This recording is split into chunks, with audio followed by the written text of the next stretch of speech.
자, 생성형 모델이라는 거, 생성형 인공지능이라는 말이 조금 어렵게 들릴 수도 있지만 사실 기본적인 개념은 아주 간단하다.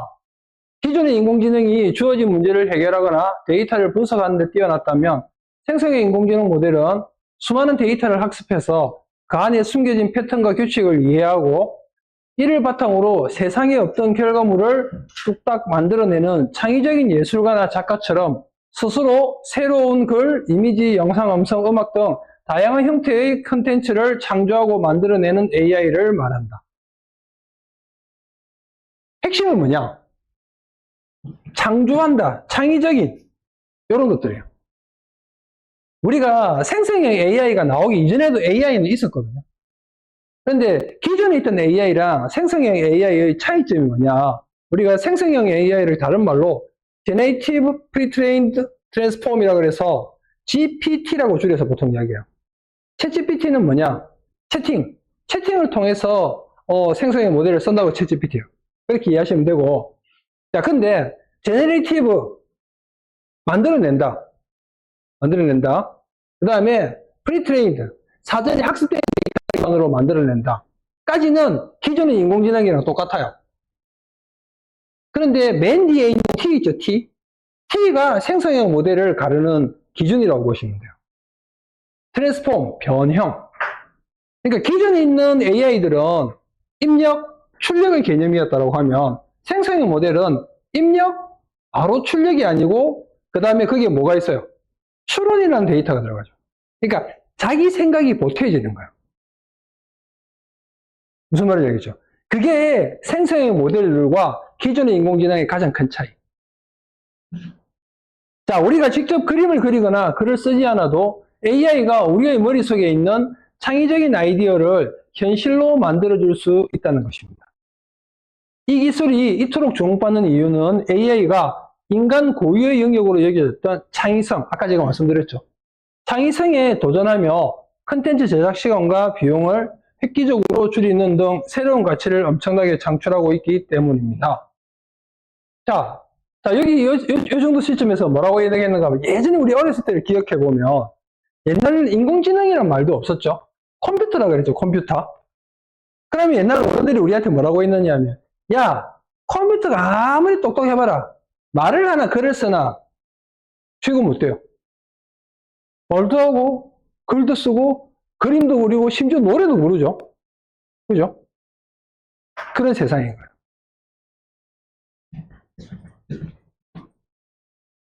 자, 그래서 요거를 약간 조금 더 제가 세부적으로 이렇게 섹션을 나누어 봤어요. 이렇게. 자, 인공지능 생성형 모델의 종류와 활용 방법이라고 했는데 사실은 여기서 지금은 제가 의도적으로 이렇게 섹션을 나누어 놓았는데 최종적으로는 뭐예요? 이 모든 게 하나로 합쳐지고 있죠.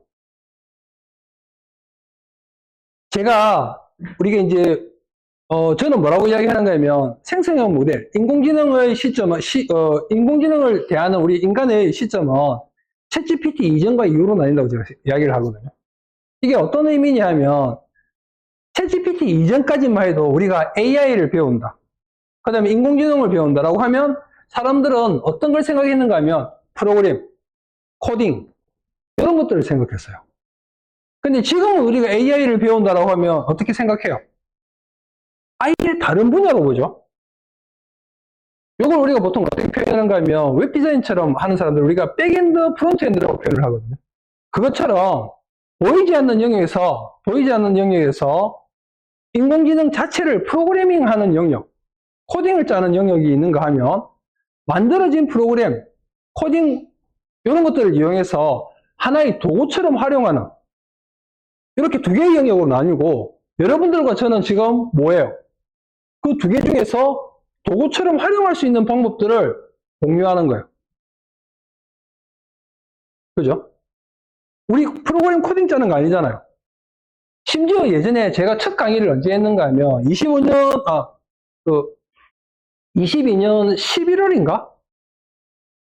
하여튼 챗GPT가 처음에 딱 오픈되고 나서 그리고 나서 제가 그 다음에 그러니까 24년 1월인가 2월인가 첫 강의를 딱 했거든요. 생성형 AI. 그때만 해도 지금처럼 프롬프트를 막 길게 쓸 수 있는, 아니었어요. 단어 위주로 넣어야 됐고, 그 다음에 심지어 한글 안 됨. 영어도 사전적 의미를 갖고 있는 단어만 넣어야 얘가 이해를 했어요. 그래가지고 처음에 수업을 딱 했는데, 그때 당시에 지금도 아직 기억이 나요. 10명의 사람들이 예를 들어서 왔다라고 하면, 한 7, 80%는 뭐 배우는 줄 알고 왔느냐 하면, 코딩 배우는 줄 알았어요. 코딩. 무슨 말인지 알겠죠? 그 전에까지만 해도 우리가 AI라고 하면 코딩의 영역이라고 생각했거든요. 그랬는 거예요. 그만큼 이게 빨리 바뀌기도 하고, 그래요. 그래서 어쨌든 지금 AI 모델들은, 생성형 모델들은 지금은 얘네가 하나로 합쳐지고 있는 멀티모달의 형태를 띠고 있어요. 멀티모달의 형태를 띠고 있는데, 그거를 제가 의도적으로 이렇게 세분화시켜서 나누어 놓은 거예요. 자, 그 중에 제일 기본이 되는 게 바로 대화형 인공지능 모델, 대화형 모델이에요, 대화형 모델. 이 대화형 모델이 쉽게 말하면 우리 챗GPT에다가 프롬프트 넣고 답변 받고 질문하고 답변 받고 하는 형식이라고 보시면 돼요. 생성형 모델의 가장 기본이 되며 바로 글자를 만들어내는 AI. 이 AI는 우리와 대화하는 것을 넘어 질문에 대한 답변, 긴글 요약, 아이디어 구성, 그리고 새로운 이야기, 이메일, 보고서 초안, 번역, 교육 자료 등 다양한 형태의 글을 생성하는데 활용하며, 자, 여기서 이미지, 영상, 오디오 생성에 필요한 프롬프트 생성에도 관여합니다 라고 했는데 실상은 어떻게 돼요 지금? 얘까지도 만들어내고 있죠. 그죠? 근데 일단 제가 의도적으로 이렇게 분리를 해 놓은 거예요. 그리고 대표적으로는 해갖고 나 이렇게 지금 적어놨는데 사실은 이것 말고도 더 많아요. 여러분 아시죠? 생성형 모델 종류 엄청나게 많잖아요. 많은데 일단 저는 저하고 수업할 때는 챗GPT, 구글 제미나이, 그록 이렇게 세 개를 가지고 우리가 경험을 해볼 거예요. 자, 그 다음에 두 번째가 이미지 생성 모델.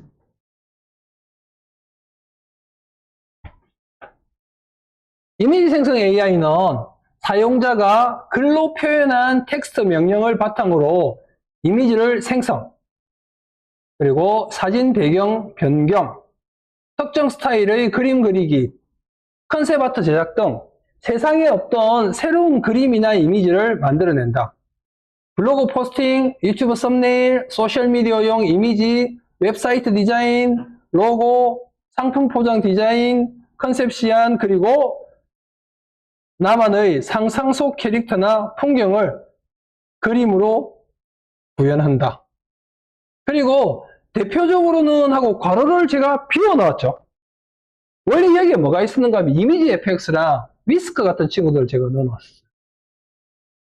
근데 어떤 걸로 할까 제가 지금 계속 고민하고 있어요. 어떤 게 좋을지. 최종적으로는 나중에 플로우 쓸 거예요, 플로우. 그래서 일단은 제가 혹시 더 좋은 게 있으면 그걸로 하려고 일단 가로는 비워놓은 상태예요.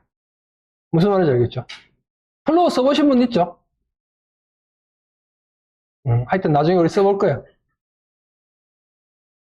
자, 그 다음에 영상 생성 인공지능 모델.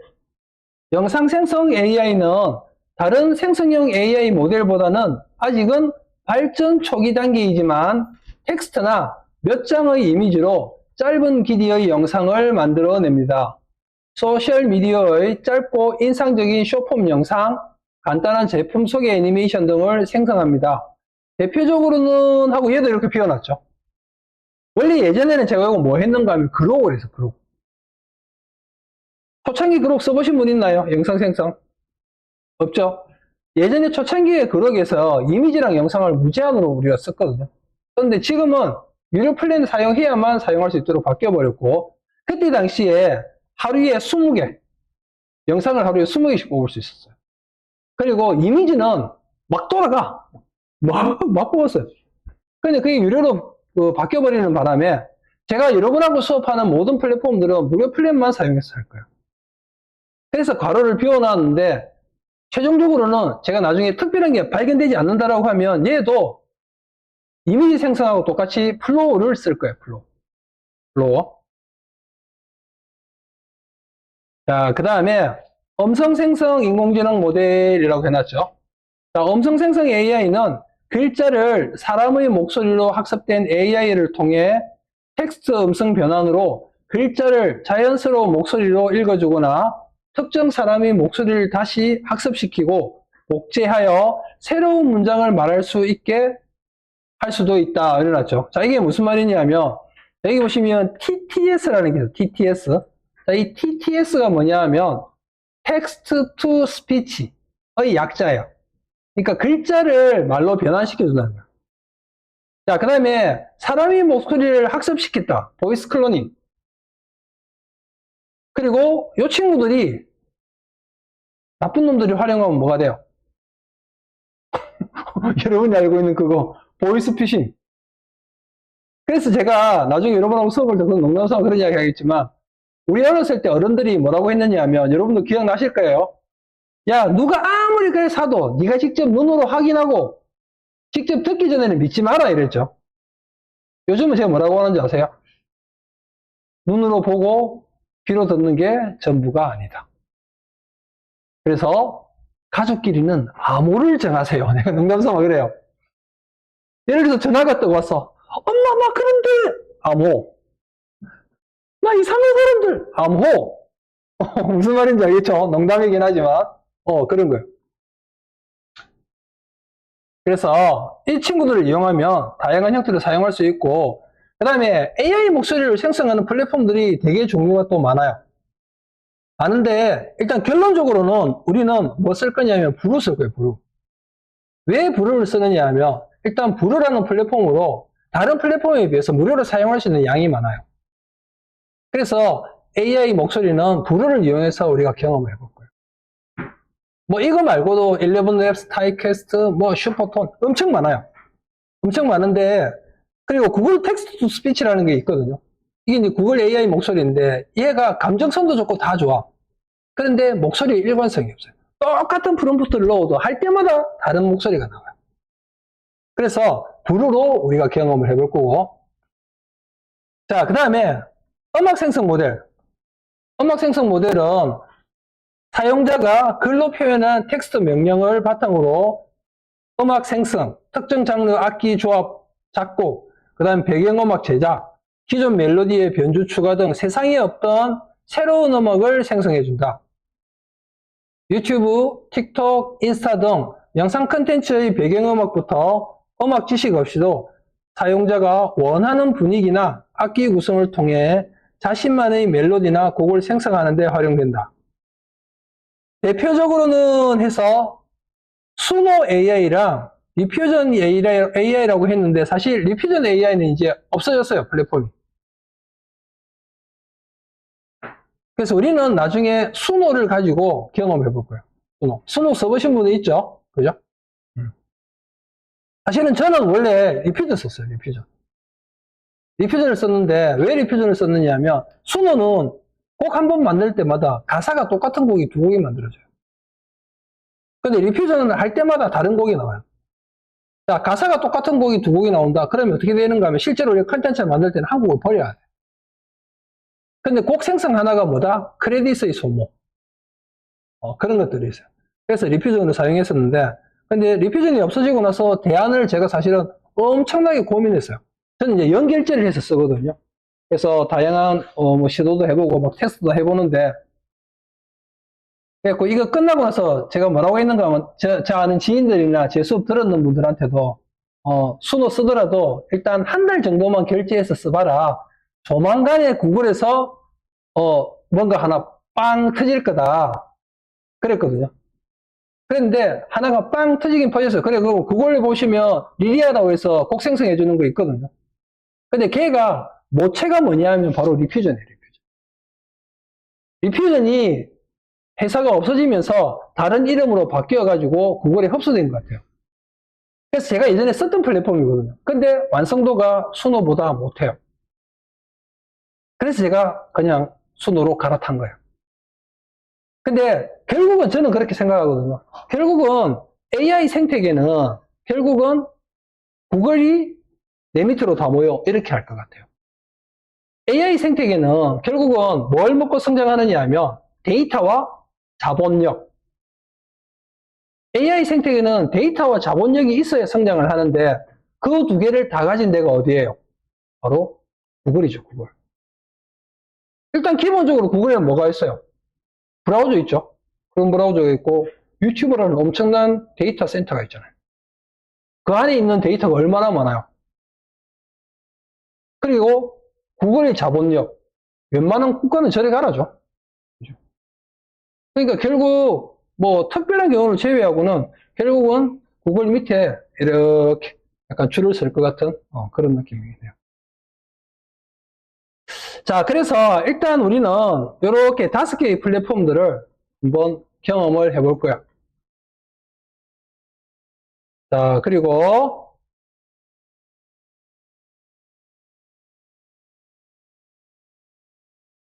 오늘은 그 중에서 대화형 인공지능 생성 모델. 자, 대화형 인공지능 생성 모델의 대표 주자인 챗GPT, 그리고 구글 제미나이의 개발 배경, 주요 특징, 그리고 각 모델 간의 명확한 차이점, 장점, 단점, 비교라고 했는데, 일단 결론부터 먼저 말씀을 드리면, 모델들이 거의 상향 평준화되고 있는 느낌이에요. 예전에는 그 모델 간의 차이점이 명확한 느낌이 들었거든요. 근데 물론 이제 작업을 해보면 디테일에서의 차이는 느껴지긴 해요. 느껴지긴 하는데 각 플랫폼마다 어떤 장단점이 있고 그 다음에 이거 위에도 요즘에 클로드 대세죠. 클로드. 그래서 제가 뭐라고 표현하는가 하면 글쓰기는 누가 뭐래도 클로드가 1등이에요. 압도적 1등이에요. 근데 왜 빼놨느냐? 클로드가 다른 플랫폼에 비해서 1 사용할 수 있는 크레딧이 양이 작아요. 조금만 쓰면 뭐 크레딧 한도 도달했다고 하고 그래서 아예 여기서 배제한 거고 그 다음에 챗GPT나 그록도 마찬가지로 1일 사용 제한이 있는데 클로드보다는 조금 나아요. 그래서 제가 넣어놓은 거고 그 다음에 구글 제미나이는 무료 무제한으로 쭉 쓸 수 있어요. 물론 모델 간의 차이가 있겠지만 그래서 저는 개인적으로 특별한 경우 제외하고는 구글 제미나이로 모든 거의 대부분의 작업들을 하거든요. 하는데 어쨌든 자 제일 먼저 챗GPT부터 한번 볼게요. 챗GPT 아까 제가 말씀드렸죠. 생성형 AI는 챗GPT 이전과 이후로 나뉜다. 그래서 챗GPT는 미국에 있는 오픈AI라고 하는 개발사에서 2015년도에 최초에 설립이 되었어요. 처음에 설립할 때는 샘 얼트먼과 일론 머스크가 주축이 되어서 만들어졌는데 이 일론 머스크가 누구예요? 그래, 테슬라. 또 그록. 이 뒤에 보면 그록 나오거든요. 그록. 자, 그래서 개발 배경, 오픈AI는 GPT, Generative Pre-trained Transformer라는 대규모 언어 모델 시리즈를 꾸준히 발전시켜 왔고, 아까 제가 말씀드렸던 22년 11월, GPT 3.5가 세상에 공개되면서 전 세계적인 AI 열풍을 일으켰다. 이때 어느 정도였느냐 하면, 가장 짧은 시간에 가장 많은 회원수를 확보한 그런 기록도 갈아채웠고요. 그 다음에 돈을 주고 회원 가입을 하려고 해도 되게 썼어요. 그만큼 엄청났어요. 엄청났고 그때 당시에 지금도 제가 기억하는 게 이제 사람들이 궁금하잖아요. 능력이 어느 치인지 어느 정도 되는지 능력치도 막 검증받고 싶고 해서 그때 당시에 처음에 3.5가 미국에 있는 변호사 시험, 의사 시험 다 합격. 초창기에 나왔는데도 그래갖고 막 이슈가 되기도 했었어요. 자, 이 친구는 방대한 텍스트 데이터를 학습해 범용적인 언어 이해 및 생성 능력을 극대화하였고 대화형 인터페이스를 통해 일반인도 AI를 쉽게 활용할 수 있게 하는 데 집중했다. 지금도 제가 기억나는데 이거 처음에 아까 말씀드렸죠. 한글을 못했어요. 한글을. 그러면 어떻게 했는가 하면 구글 번역기를 돌리거나 그 다음에 그때 당시에 DeepL이라고 또 번역 플랫폼이 있거든요. 그게 조금 더 자연스러운 문장을 많이 번역을 해줬어요. 그거 쓰거나 팝하고 돌려서 막 질문하거나 그랬는데 심지어 문장형은 안 돼. 우리가 프롬프트를 입력할 때 크게 키워드형과 문장형으로 우리가 입력을 할 수가 있거든요. 키워드형은 뭐냐? 무슨 쉼표, 무슨 쉼표, 무슨 쉼표 이런 식으로 프롬프트를 입력하는 거. 대화형은 진짜로 말하는 것처럼 야 근데 너 그거 할 줄 아니? 뭐 이런 식으로 풀어나가는 거. 근데 초창기에는 대화형은 안 되고 키워드 중심형으로 프롬프트를 입력을 했었어요. 그리고 그 키워드, 입력할 때 쓰는 키워드조차도 아까 말씀드렸던 것처럼 우리가 일반적인 사람의 언어가 아니고 사전에 나와 있는 사전적 의미를 지닌 단어들.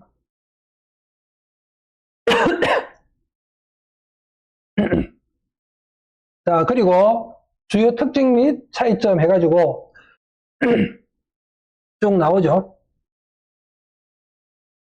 나오는데 아까 말씀드렸던 것처럼 이 주요 특징 및 차이점이라는 부분들이 사실은 지금은 거의 상향 평준화가 되다시피 해서 큰 의미는 없어요.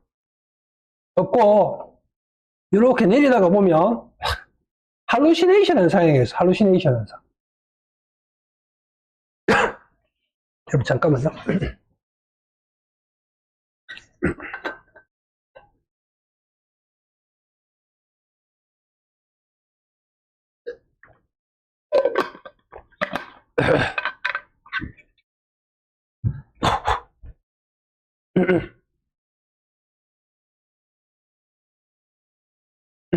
자, 이 할루시네이션 현상, 환각 현상이라는 게 뭐냐면, 지금은 얘가 많이 발전을 하면서 이 환각 현상도 많이 줄어들고, 그 다음에 지가 정말로 잘 모르는 부분들에 대해서는 잘 모른다고 이야기하기도 해요.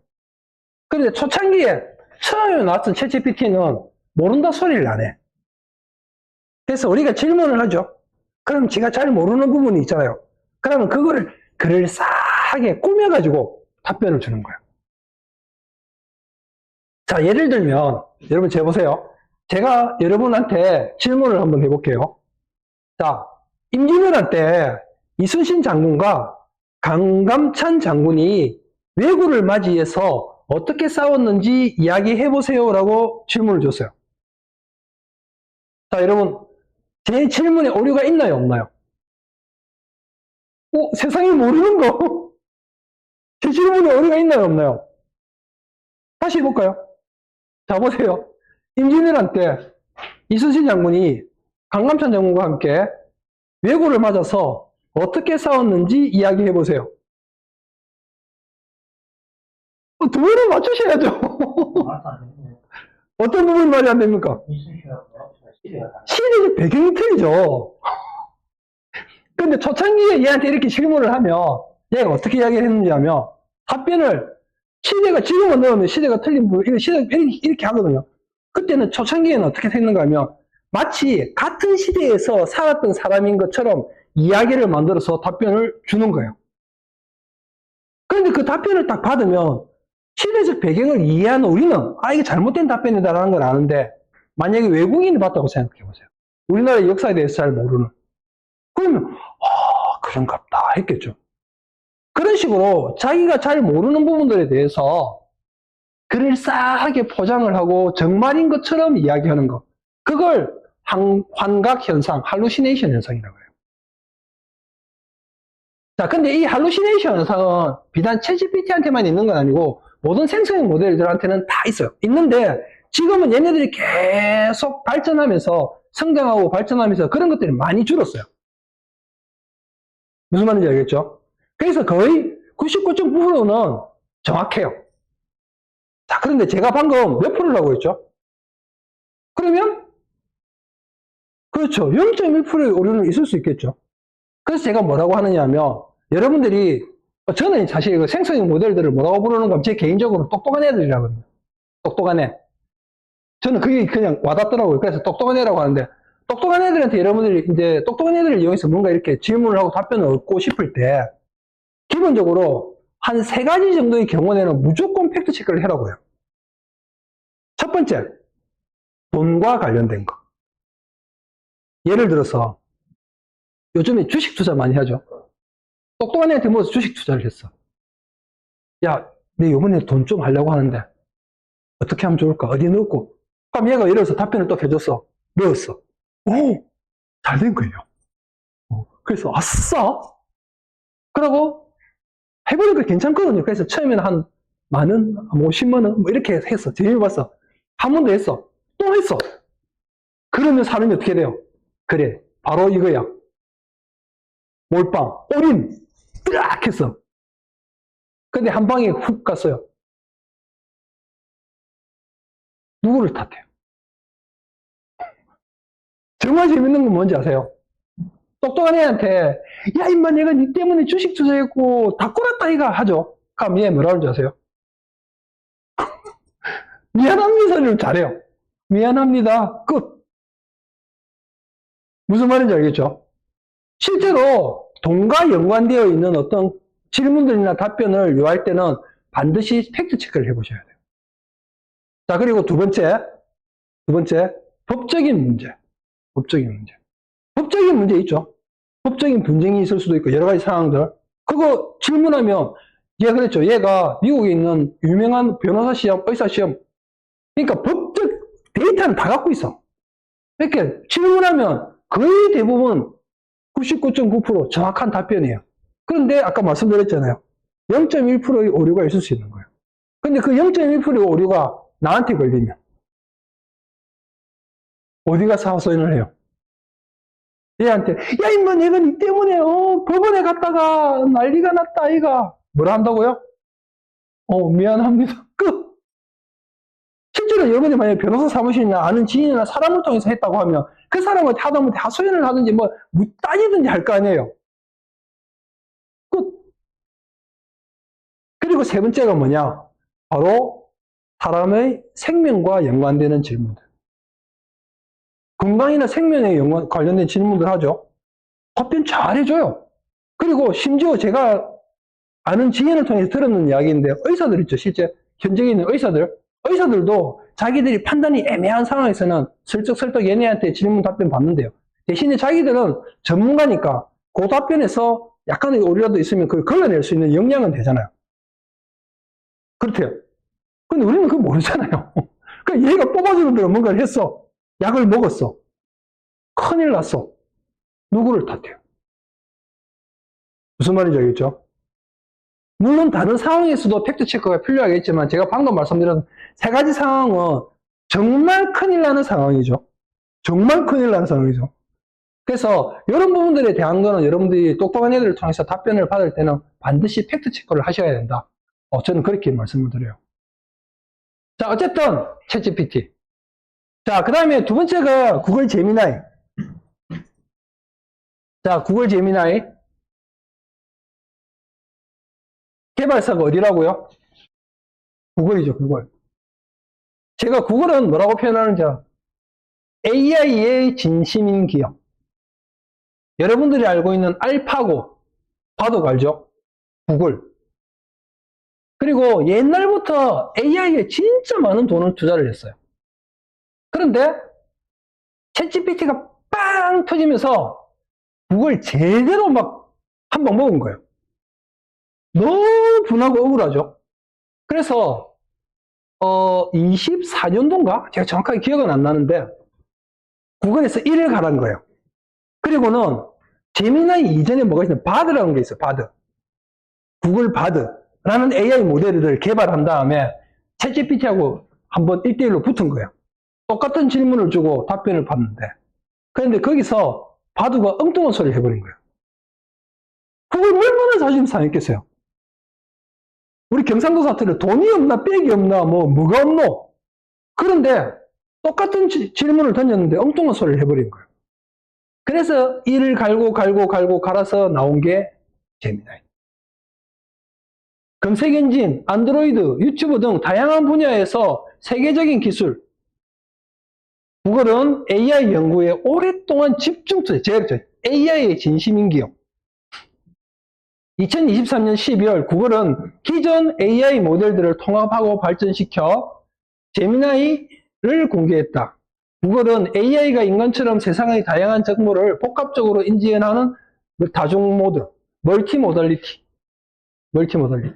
자, 이 시점에서 제가 또 한번, 제가 항상 이 AI 수업할 때마다 하는 게 하나 있거든요. 아마 이거 아시는 분도 있겠죠? 자, 보시면, 제미나이 어플이거든요, 제미나이 어플.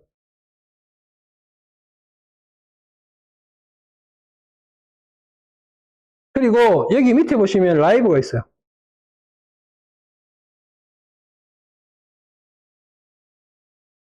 자, 보세요. 네, 화면이 잘 보입니다. 안녕. 보여주실 것. 잘 지냈어? 네, 저도 잘 지냈습니다. 화면에 구글 제미나이에 대한 교육 자료가 보이네요. 오늘 어떤 내용을 준비하고 계신가요? 오늘 우리 생성형 AI에 대해서 공부하고 있는데, 너가 우리한테 조언을 한마디만 해줄래? 생성형 AI를 활용할 때 결과물의 편리함에만 집중하기보다는 항상 출처를 확인하고 사실관계를 교차 검증하는 습관을 들이는 게 중요해요. 특히 교육 현장에서는 정보를 그대로 받아들이기보다 학생들이 비판적으로 사고할 수 있는 능력을 길러주는 데 초점을 맞추는 게 좋죠. 그러면 지금 우리가 어떤 내용을 수업하고 있는지 한번 네가 보고 이야기해 줄래? 화면을 보니 구글 제미나이에 대해 공부하고 계시네요. 구글이 개발한 다양한 AI 모델들을 통합한 제미나이의 개발 배경과 특징에 대해 다루고 있습니다. 고마워. 별 말씀을요. 수업 진행하시다 자, 이걸 제가 왜 보여드렸느냐? 이제 얘한테는 눈과 귀가 달린 거예요. 그죠? 단순히 글자를 입력하고 글자를 쓰고 하는 영역을 넘어섰다는 거예요. 바로 멀티모달리티. 그리고 이제 요게 소프트웨어적인 측면, 사람으로 치면 뇌의 역할을 하는 거라고 보면 되겠죠. 이게 하드웨어에 옮겨가면 뭐가 돼요? 바로 휴머노이드 로봇이 되는 거죠. 그리고 걔네들이 지나가면 뭐가 돼요? I'll be back. 터미네이터가 되는 거죠. 터미네이터. 그래서 보시 조만간에 인간을 제거하라 할 수도 있어요. 어쨌든 인간처럼 세상의 다양한 정보를 복합적으로 인지하고 반응하도록 하는 데 집중했다. 그래서 텍스트뿐만 아니라 이미지, 아까 보셨죠? 음성, 이런 것들을 다 이해하고 생성하는 것을 목표로 구글의 방대한 검색 데이터와 기술을 AI에 접목한 시도로 탄생하였다. 자, 그리고 주요 특징 및 차이점은 지금은 거의 상향 평준화되어 있기 때문에 큰 차이는 없어요. 자, 그리고 그록. 아까 제가 말씀드렸죠. 일론 머스크. XAI. X가 뭐예요? 옛날에 트위터고, 자, 이 일론 머스크가 2023년 7월에 설립을 한 거예요. 일론 머스크는 원래 오픈 AI, 챗 GPT의 공동 설립자이기도 했지만 서로의 방향성이 틀렸어요. 그래가지고 나는 니하고는 방향성이 안 맞는 것 같다 해서 떨어져 나가고 자기 혼자 만든 거다라고 생각하시면 되고, 여러분 일론 머스크 하면 약간 어떤 느낌이 있어요? 그리고 약간 뭐라고 그러죠? 약간 엉뚱한 느낌? 약간 그런 어떤 느낌들이 강하죠. 그래서 지금은 약간 걸러진 느낌이긴 한데 초창기에 그록은 딱 나왔을 때 어떤 느낌이었느냐 하면 좀 엉뚱한 느낌. 그 다음에 다른 플랫폼에 질문하면 조금 조심스러워하는 그런 질문에 대한 답변들 있죠. 정치적인 이야기나 사회적 이슈나 이런 것들에 대해서 거침없이 쏟아내는 느낌. 그런 느낌들이 되게 강했었어요. 그래서 여기 보면 제가 정리를 해놓은 게 뭐가 있는가 하면 기존 AI 모델들이 안전하고 정정한 답변에 집중하는 경향이 있다고 보고 더 대담하고 솔직하며 때로는 풍조적인 답변을 할 수 있는 AI를 목표로 개발됐다. 그리고 일론 머스크가 소유한 트위터의 플랫폼에서 실시간 정보를 바탕으로 한 빠른 정보, 그 다음에 독특한 유머 감각을 강조해서 심심함을 싫어하는 사람들을 위한 AI, 이런 것들이 있고, 그러다 보니까 답변에 유머와 풍자를 섞는 독특한 대화 스타일의 경향이 있다. 자, 근데 이 다른 플랫폼보다 그러기 유독 조심스러운 부분이 뭐냐 하면 XAI, 트위터가 있죠. 그래서 실시간 정보를 빨리 갖고 오기는 하는데 SNS 플랫폼의 단점이 뭐예요? 그렇지, 검증되지 않은 가짜뉴스가 유포될 수도 있다는 거예요. 그래서 다른 플랫폼도 마찬가지긴 하겠지만 특히 그록은 팩트 체크를 조금 더 한번 해봐야 되는 느낌? 그래요. 그래서 결론적으로 보면 챗GPT, 제미나이, 그록 이렇게 세 개를 우리가 비교를 한다라고 하면 챗GPT는 약간 답변 나오는 내용들이 보면 문학소년 같은 느낌. 그 다음에 제미나이는 약간 사무적인 느낌. 그리고 그록은 친구끼리 이야기하는 느낌. 답변의 느낌이 약간 그런 느낌이에요. 자, 일단 여기까지 하고 좀만 쉬어가도록 하겠습니다. 화장실 갔다 오실 분 갔다 오세요.